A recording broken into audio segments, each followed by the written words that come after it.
감사합니다. 반갑습니다. 네.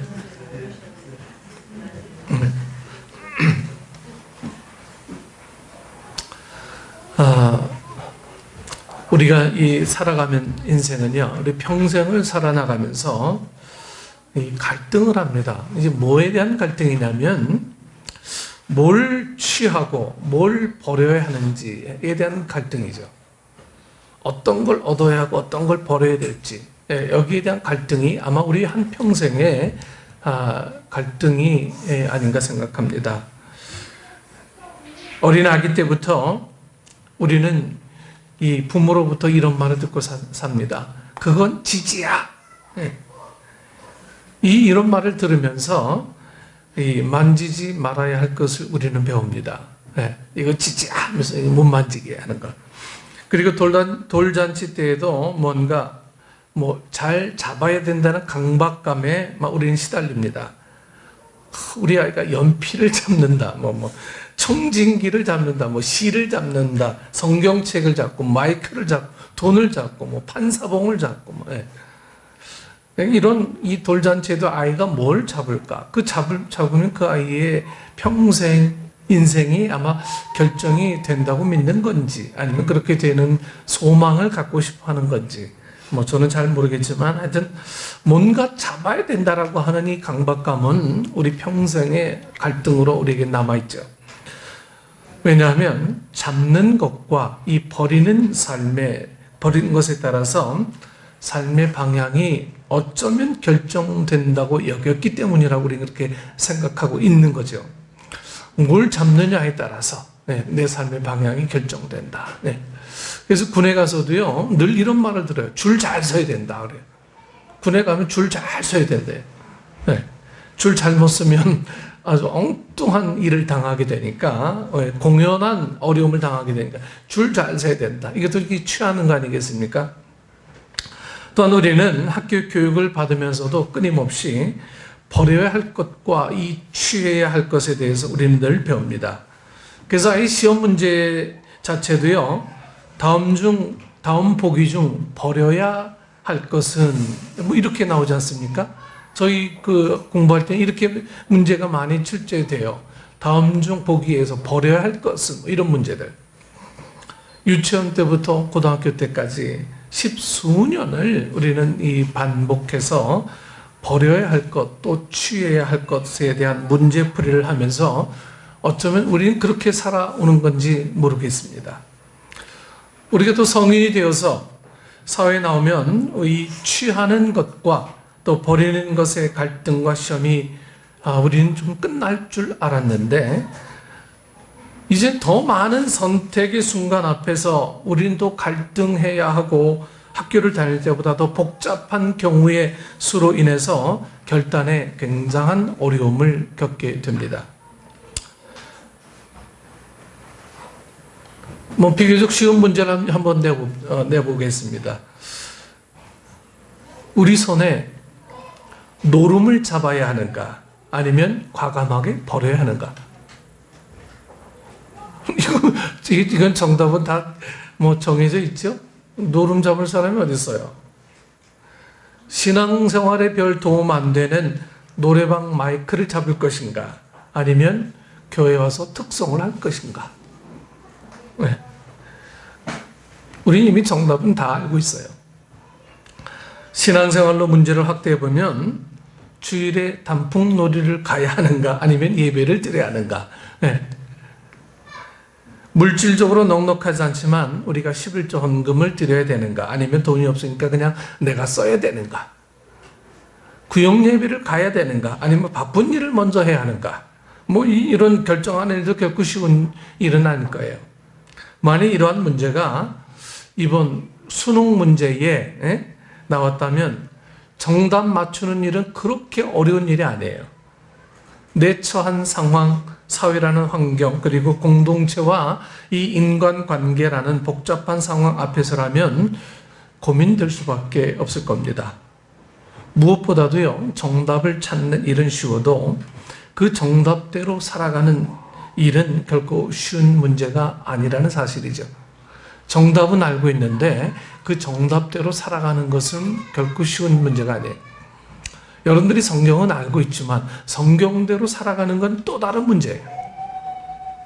성경은 여러분 평생 알고 있어요.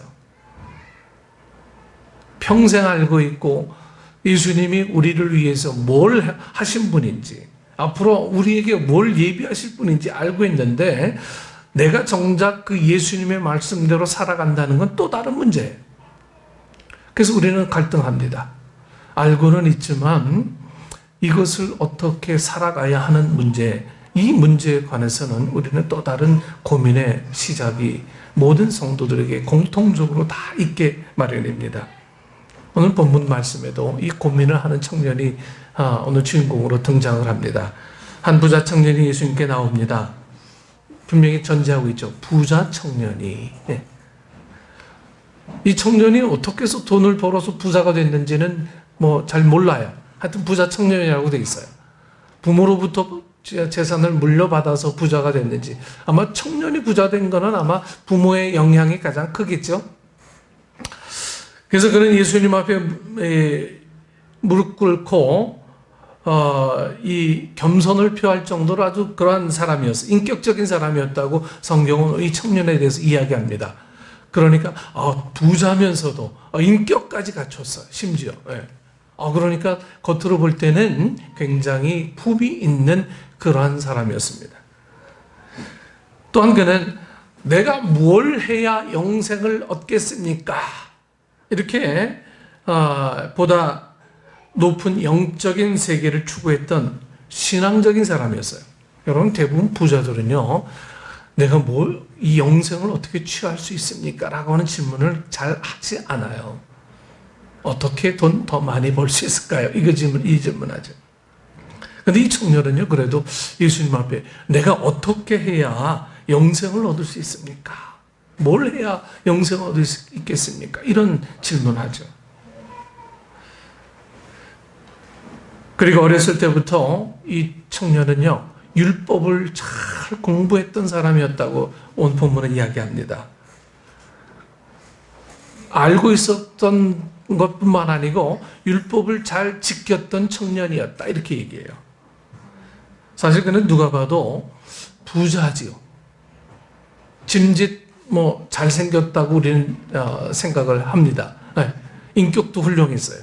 율법도 잘 알고 잘 지키고요. 율법을 잘 알았다라고 하는 것은 그나마 선행도 좀 했었을 거예요. 그러니까 외적으로는 되게 완벽한 청년이었죠. 완벽한 청년이었습니다. 이 정도로 인격적이고 신앙적이며 지적인 삶을 사는 사람이 여러분 참 드물지 않겠습니까? 아니면 우리 주변에 없나? 이렇게 손꼽을 정도로 우리 주변에 흔치 않은 청년이 바로 오늘 본문에 나오는 이 청년이었죠. 그런데 이제 문제가 생깁니다. 예수님께서 이 부자 청년에게 내가 갖고 있는 재물을 버려라. 여러분, 너무나도 뒤통수 맞는 충격적인 말씀을 예수님이 지금 하고 계세요. 네 재물 버려라. 그동안 부자 청년은 재물은 어떤 개념이었냐면 취해야 할 것. 이렇게 생각하며 살아왔는데 예수님께서는 버려야 할 것이라고 말씀하시기에 이 청년은 굉장한 혼란이 생긴 겁니다. 지금 머릿속에 너무 혼란이 깊어지는 거예요. 부자 청년은 어렸을 때부터 물질은 취해야 할 것, 많으면 많을수록 좋은 것, 이렇게 배웠는데, 그래서 그걸 정답으로 알고 물질에 항상 동그라미를 치면서 살아왔는데, 예수님께서는 네가 배웠던 그것은 오답이다, 정답이 아니다.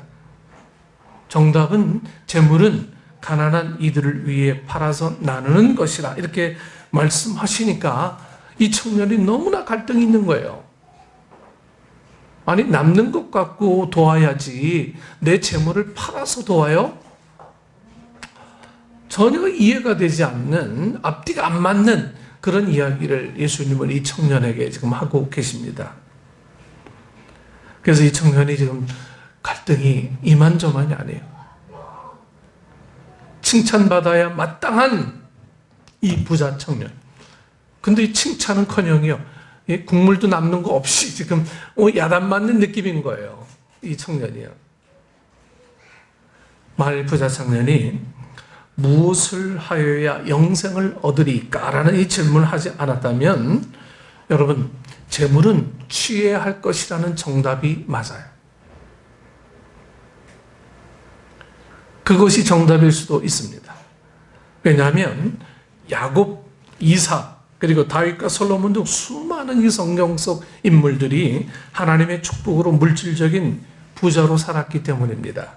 그러나 영생을 얻는 방법을 물었기에 예수님께서는 재물을 취하는 것은 오답이라고 그렇게 말씀하신 것이죠.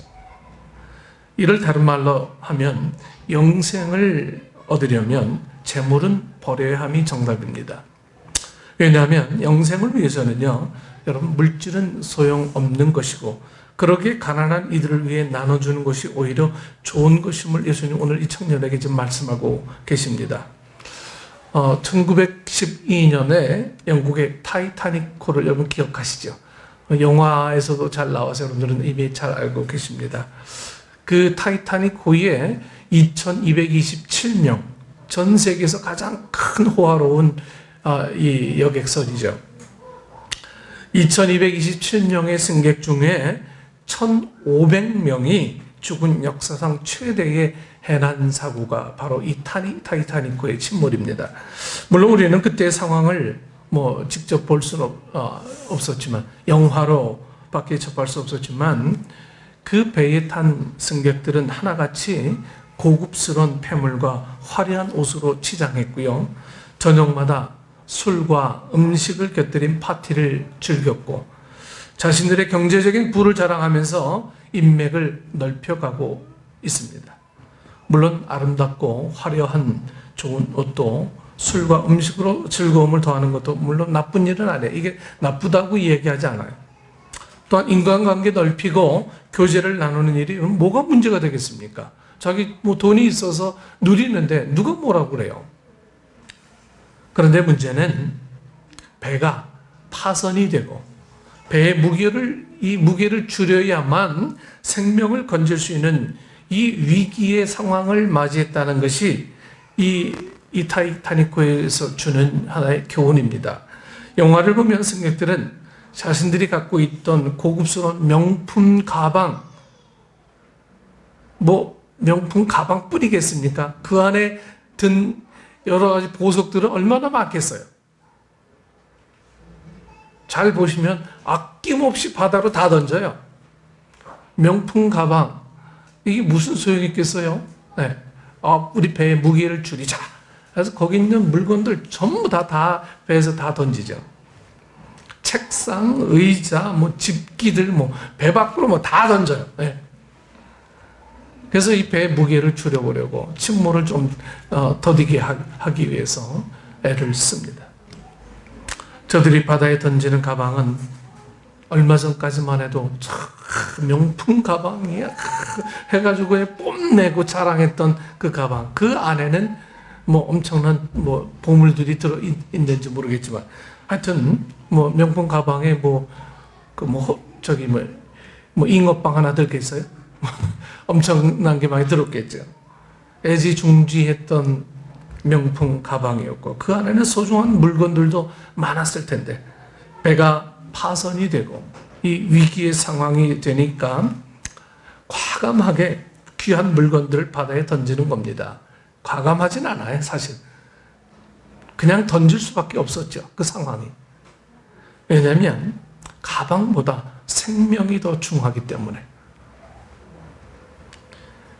즉, 일상적인 삶을 살아갈 때는 여러분, 힘으로 여겨졌던 것들이 우리가 정말 생명의 위기 앞에서는 오히려 짐이 되는 일들이 생긴다라고 하는 거예요. 내 평생 가장 소중하게 여겼던 내 가장 소중한 것들이 위기의 상황 앞에서는 오히려 나를 짓누르는 짐이 된다라고 하는 거예요. 그래서 그 귀중한 보물들이 한낱 버려야 할 쓰레기에 불과하지 않았어요. 아무것도 아닌 거예요. 내 생명 앞에는요. 내 생명 앞에는 아무런 명품 가방이나 온갖 보물들이 그의 눈앞에 아무런 가치가 느껴지지 않게 되는 거예요. 다이아몬드가 생명 앞에 무슨 가치가 있겠습니까? 일상생활에서는 금이야 오기야 그냥 그냥 모셔두고 그거 없으면 죽을 것 같이 여겼던 우리의 삶. 하지만 생명의 위기 앞에서는 여러분 1캐럿만 갖고 있어도 좀 부자인가요? 네. 한 10캐럿을 뭐라고 그래요? 왕 다이아몬드라고 그래요. 이만한 주먹만한 다이아 있어봐요. 근데 생명의 위기 앞에 이게 내게 무슨 소용이 있겠느냐는 거예요. 이게 내게 무슨 소용이 있겠느냐. 오히려 짐이 되어지고 버려야 할 하나의 돌 이외에 아무런 가치가 없는 거죠. 부자 청년이 일상적인 신앙의 삶을 예수님께 물어왔다면 아마도 예수님은 재물을 버려라 이렇게 말씀하지는 않았을 거예요. 그러나 영생을 물어왔기에 물질은 영생에 전혀 도움이 되지 않고 오히려 짐이 될 수밖에 없겠기에 버리라고 말씀한 거예요. 예수님께서 이 부자 청년이 물질 때문에 영생에 관한 부분들을 가장 큰 이 걸림돌로 보신 거죠. 그래서 이 물질 버리면 영생이 있겠다 이렇게 말씀한 거예요. 모든 사람에게 다 물질 버리라고 얘기하는 게 아니에요. 영생을 추구하는 이 청년에게는 이 물질이 너에게는 독이 될 수밖에 없으니까 버려라라고 말씀한 거죠. 사실 부자 청년은 어려서부터 계명을 다 지켰고요. 또 모자람이 없는 신앙생활을 해왔기에 영생도 쉽게 허락받을 줄로 알았어요. 그래서 아주 의기양양했죠. 이 율법을 다 지키고 내가 선행도 하고 그랬는데 나는 천국을 당연히 들어가야 될 사람으로 여겼던 거예요. 그래서 자신 있게 예수님께 나와서 내가 뭘 해야 영생을 얻을 수 있겠습니까? 라고 하는 질문을 하게 된 거죠. 예수님이 당연히 너는 아무것도 안 해도 돼. 이 상태로 살면 당연히 천국은 내 거야. 이렇게 말씀할 줄 알았어요. 근데 웬걸 청천벽력같이 물질 버려야 된다. 이렇게 말씀하시죠. 예수님께서 뭐라고 말씀하십니까? 네게 아직도 한 가지 부족한 것이 있다. 다른 건 다 좋아. 근데 한 가지 부족한 게 있다. 네게 있는 것을 다 팔아서 가난한 자들에게 주어라. 이렇게 말씀하시니까 그 청년은 너무너무 슬픈 기색을 띠게 됐고 근심하며 돌아갔다는 사실입니다. 그렇다면 그 청년이 이 예수님을 찾아와서 영생을 얻고 싶다고 말한 저희는 여러분 뭘까요? 예수님 앞에 왜 영생을 얻고 싶다고 말한 그 저희가 뭐냐 하는 거예요. 정말 영생을 얻고 싶은 간절한 마음 때문에 예수님 앞에 여러분 나왔겠습니까? 이 청년이? 아니면 그냥 자신의 신앙생활을 자랑하고 싶어서 예수님에게 그런 질문을 했을 것일까요? 생각해보면 그는 영생을 얻기는 원했지만 영생보다 이 물질을 더 소중하게 생각했고 영생은 있으면 좋고 없으면 할 수 없는 것이지만 물질은 없으면 살 수 없다고 생각했기에 그는 영생을 버리고 물질을 붙잡은 거죠. 예수님께서는 물질을 버리고 영생을 잡으면 내가 하늘에서 보화가 있으리라 이렇게 말씀하셨지만 부자 청년은 하늘에서의 보화보다 이 땅에서의 물질이 더 소중하다고 생각했기에 영생의 문제는 없던 걸로 하자 이렇게 그렇게 생각하며 왔던 길로 되돌아가게 된 것이죠. 슬픈 기색을 띠고. 여러분 신앙이 이 말로 생색을 내는 일이라면 참 좋을 텐데 이 신앙이요 말로 하는 게 아니더라고요. 몸으로 하는 일이더라고요. 신앙은요 몸으로 해야 하는 것이기에 이 청년은 자신이 없었어요. 그냥 말로 하면 참 좋은데 물질도 갖고 영생도 얻는 일이면 참 좋을 텐데 물질을 버리고 영생을 가지라고 하니 이 청년은 왠지 부담이 됩니다. 그래서 이 청년은 뭘 하나를 포기했어야 돼요. 물질을 포기할까 아니면 영생을 포기할까? 근데 이 청년이 포기한 게 뭡니까? 영생을 포기하죠. 영생을 포기해요. 그러나 부자 청년과는 반대로 이 삭개오라고 하는 사람, 삭개오는 예수님께서 가난한 자들에게 이 재물을 나눠주라고 말씀하지도 않았어요. 그게 분명히 삭개오에게 걸림돌일 텐데 주님은 그렇게 말씀하지 않으셨어요. 영생을 주시는 예수, 구원을 허락하시는 예수를 만나니 자기가 먼저 내 소유의 절반을 가난한 자들에게 주겠사오며 만일 누구의 것을 속여 빼앗은 일이 있으면 네 갑절이나 갚겠나이다 라는 고백을 하고 있지 않습니까? 삭개오는 물질보다 예수님께서 자기 집에 신방을 오신 것에도 감사했어요. 세상 그 누구도 자기를 외면했던 그 사회에 가장 만나고 싶은 그 예수님이 자기 집에 오신 것, 여기에 더 감격하죠. 재물보다 영생과 구원 받음을 더 귀하게 여겼던 것입니다. 예수님을 진짜 만나면 여러분 삭개오처럼 되는 거예요. 형식적으로 만나려고 하면 여러분 부자 청년처럼 되고 맙니다.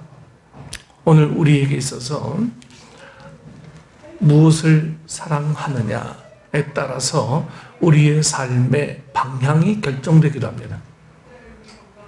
오늘 이 청년은 뭘 더 사랑합니까? 물질을 더 사랑하죠. 삭개오는 또 뭘 더 사랑합니까? 자기를 만나서 친구가 되어주는 예수님. 물질은 이미 가져온 거예요.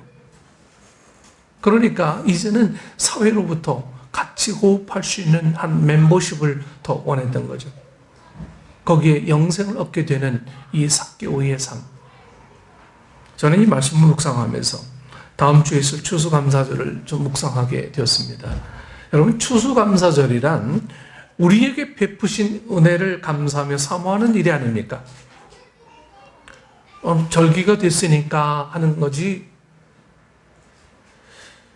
뭐 이런 게 아니에요. 즉 땅의 보화를 얻고자 하는 일도 아니고 하늘의 보화를 얻고자 하는 일도 아닙니다. 우리가 일상적인 신앙생활을 할 때는 물론 직장 중요하고요. 가정도 지켜야 되고 자식을 챙기는 일도 참 소중한 일이지만 여러분, 이 예배는 생명을 얻는 아주 긴급한 일이고 나의 영혼을 추스르는 아주 위급한 일이기에 내가 평소에 소중하게 여겼던 일상적인 일들을 과감하게 포기할 줄도 알아야 하지 않겠습니까? 이것도 붙잡고 저것도 놓치지 않으려는 마음으로는 예배하기가 결코 쉽지가 않습니다. 예배자로 선다는 것은 결코 우리의 마음들이 그렇게 그냥 이 자리에 와 있다고 예배자가 되는 게 아니에요. 예배자는 주님을 얼마나 더 사랑하느냐에 따라서 예배자의 삶의 질이 결정이 되는 거예요. 우리는 어찌 보면 이렇게 이야기해요. 목사님, 신앙생활 잘하고 싶어요. 옛날에 가졌던 뜨거움을 회복하고 싶어요. 성령 충만한 삶을 살고 싶어요.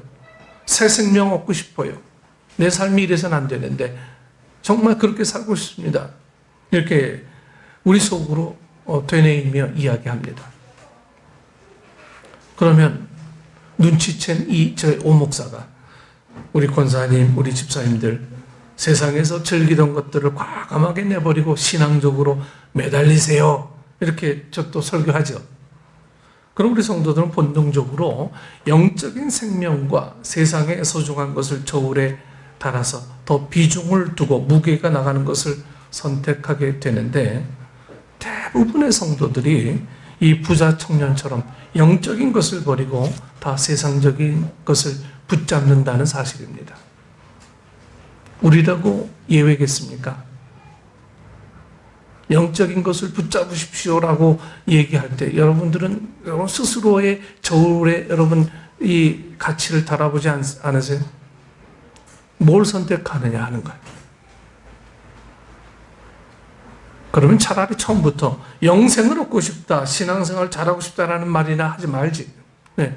그걸 원하면서도 항상 내가 취하는 것은 영생이 아니에요. 세상 것들이.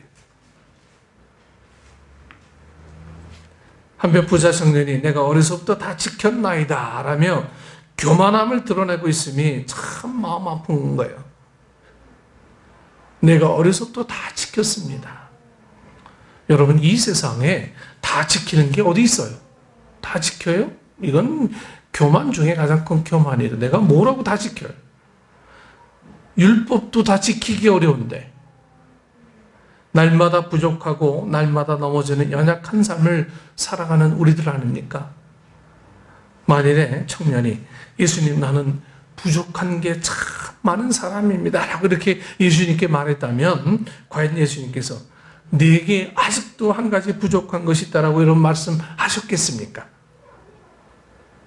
그가 너무 자기 자신에 대해서 교만하니까 예수님께서 곧바로 그의 부족함을 지적하신 것이 아닐까요? 그러기에 이 믿음 생활을 내가 다 지켰습니다 라고 고백하는 사람은 절대로 참여해서 은혜를 받을 수 없고요.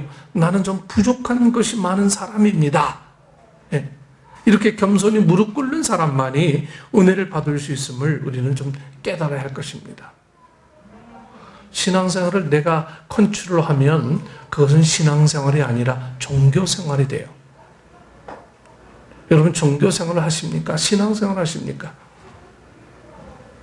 우리가 이 종교생활에 길들여지게 되면 신앙생활이라고 하는 것은 우리가 아주 먼 거리에 있어요. 주일날 예배 드리는 것 이거 외에는 아무런 것이 없어. 이건 종교생활이죠. 마치 군대 가서 종교생활 할 사람 빨리 줄 서. 이거. 제가 이제 그 훈련소 때 종교생활 하려고 하면 재빨리 나오는 한 친구가 있어요. 교회 나간대요. 그 다음 주는 절에 가요. 그 다음 주는 성당 가요. 왜 그런 줄 아세요? 그 주에 초코파이 나눠준대요. 절에 가면 초코파이 3개 준대요. 그 다음 주에는 어디 성당 가니까 밥도 준대요. 여러분, 우리가 이 종교생활과 신앙생활 가운데 우리는 정말 뭘 하고 있느냐 하는 문제가 우리 삶에 정말 이슈가 돼야 돼요. 여러분들은 종교생활입니까? 신앙생활입니까?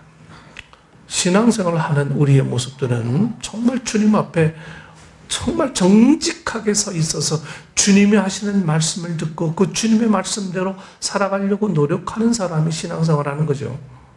그렇지 않으면 다 내 기준대로 하는 것은 종교생활이에요. 종교생활로는 이 청년이 이야기한 그대로의 삶을 우리는 나머지 삶에 또 결정할 수밖에 없습니다. 알기는 알아요. 그게 뭔지 말씀하신 건 아는데 그래서 갈등하게 되죠. 갈등하면서 결국 우리는 두 가지 선택에서 항상 내게 유리한 걸 늘 선택합니다. 여러분 누구도 예외가 될 수 없어요. 더 안타까운 것은요 22절 말씀에 말씀으로 인하여 슬픈 기색을 띠고 근심하며가 아니라 이 모습이에요. 네 재물 다 팔고 나눠주고 다시 오라 이렇게 얘기하는 말에 이 청년은 근심하며 돌아갑니다. 사실 예수님의 말씀만 잘 듣고 순종해도 이미 영생을 얻는 것인데 그래서 베드로가 주여 영생의 말씀이 주께 있사오니 우리가 누구에게로 가오리까? 요한복음 6장 68절 말씀에 이렇게 말씀하고 있지 않습니까?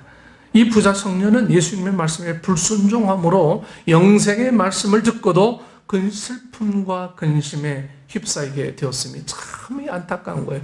영생이 바로 이 자기가 손 뻗으면 잡을 위치에 있음에도 불구하고 이 청년은 뿌리칩니다.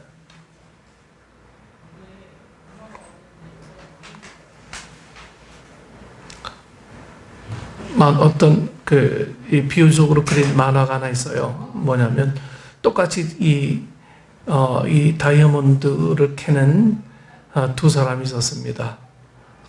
막 캐는데 한쪽에는 다이아몬드가 엄청나게 많아요.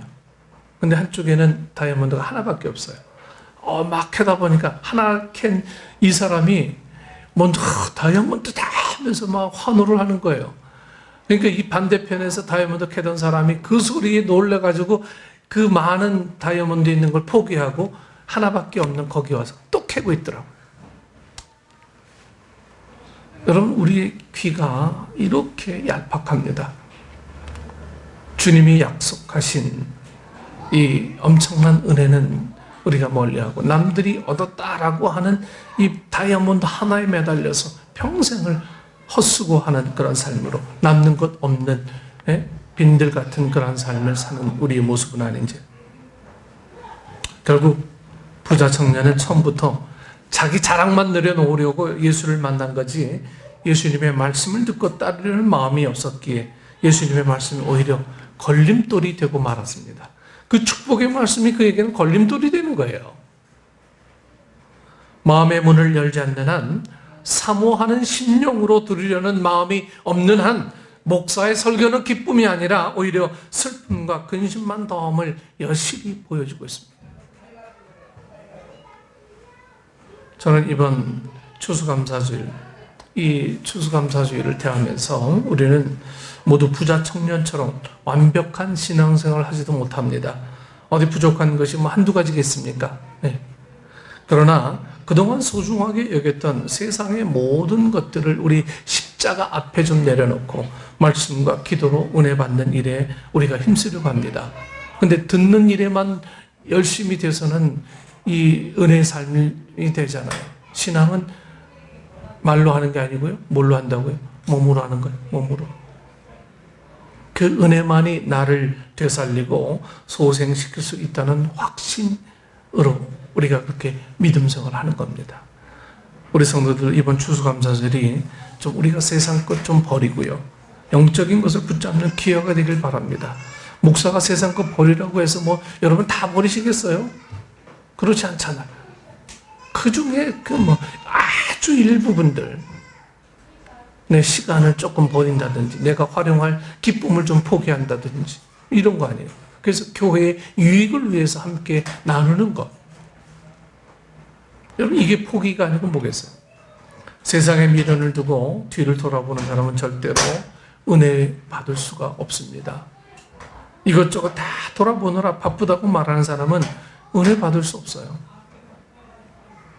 겸손한 마음으로 기도하며 우리 말씀에 우리 귀를 기울입시다. 이번 기회에 우리가 새로운 은혜도 좀 받고요. 삶과 신앙의 변화도 체험함으로 더 이상 슬픈 기색이 아닌 기쁨과 감격으로 가득한 신앙생활을 했으면 좋겠습니다. 우리 교회가 좀 그런 교회가 됐으면 좋겠어요. 뭐 하자 하면은 그냥 성도들이 먼저 움직이는 교회예요. 네. 이번 추수감사절 기간에 내가 버릴 것은 좀 뭐고요. 내가 잡을 것은 무엇인지를 우리 좀 지혜롭게 결단합시다. 네. 그래서 육적인 것은 좀 잠시 좀 내려놓고 영적인 것을 우리가 좀 부여잡음으로 영생의 축복은 물론이고 범사의 축복까지 받아서 우리 이 추수감사절이 좀 그렇게 기쁨으로 주님 앞에 이 기쁨의 잔치를 돌려드리는 그런 시간이 됐으면 좋겠어요. 네. 절기 됐으니까 돌아오니까 어쩔 수 없이 시키니까 하지 이런 마음보다는 자원하는 심정이 여러분 주님 앞에 가장 기쁜 이유가 축복의 이유가 됩니다. 그래서 기쁜 마음으로 감사함으로 주님을 즐거워하는 마음으로 우리가 믿음 생활하는 그러한 우리 성도들이 좀 될 수 있으면 좋겠습니다. 여러분 세상 일이 바쁘면요 인생에 투서가 없어져요. 투서가. 네. 그리고 교회 학교 학생들, 이제 중학생들 오후 예배 참여해라 라고 하는 것도 습관적인, 얘기 알아듣겠어요? 하지만 습관이 들면 그 아이들도 언젠간 예배자로 서는 거예요. 습관이 중요합니다. 말씀 보는 습관, 기도하는 습관, 뭔지 모르지만 그런 것들이 내 삶에 자꾸만 부대낌이 되게 만들어주는 게 오늘 우리 어른들이 해야 될 일이라고 하는 거예요. 오늘 여러분들이 이 하나하나 준비하는 과정 가운데서 어차피 우리는 포기하고 사는 문제가 굉장히 어렵기는 하지만 그래도 조금씩 포기하는 연습을 많이 하십시오. 조금씩 포기하는 연습. 공동체를 위해서 헌신하는 모습들을 자꾸만 기울일 때 변화의 은혜들은 우리 삶에 나도 모르게 언젠가 내 삶에 그게 들어올 수 있다라고 하는 거예요. 오늘 여러분 삶에 그런 기쁨이 넘쳐나는 우리 식구들 되기를 축원합니다. 네, 기도하겠습니다. 아버지 하나님 은혜를 감사합니다. 한평생 살아가면서 우리는 늘 갈등을 하고 있습니다. 뭘 버려야 하고 뭘 취해야 되는지. 버림과 취함이 우리에게는 늘 갈등이고 번면인데 근데 참 아이러니하게 신앙의 힘에서도 늘 영적인 것을 늘 포기합니다. 영적인 것을 취하고 주님의 것을 위해 살아야 될 우리의 삶에 영적인 것은 늘 포기된 상태로 늘 내 것을 추구하며 사는 우리 이기적인 모습 앞에 다시 한번 새로워지기를 소망하는 우리 모두가 새롭게 결단하는 추수감사절이 되게 하시고 이 감사절을 통해서 주님 원하는 축복의 조건들이 우리 자녀들을 통해 우리 사업을 통해 우리 직장과 우리 모든 형편들을 통해 아름답게 고백되어지는 축복의 식구들 되게 하여 주옵소서. 예수님 이름으로 기도드리옵나이다. 아멘. 우리 간절한 마음으로 신앙 고백하는 마음으로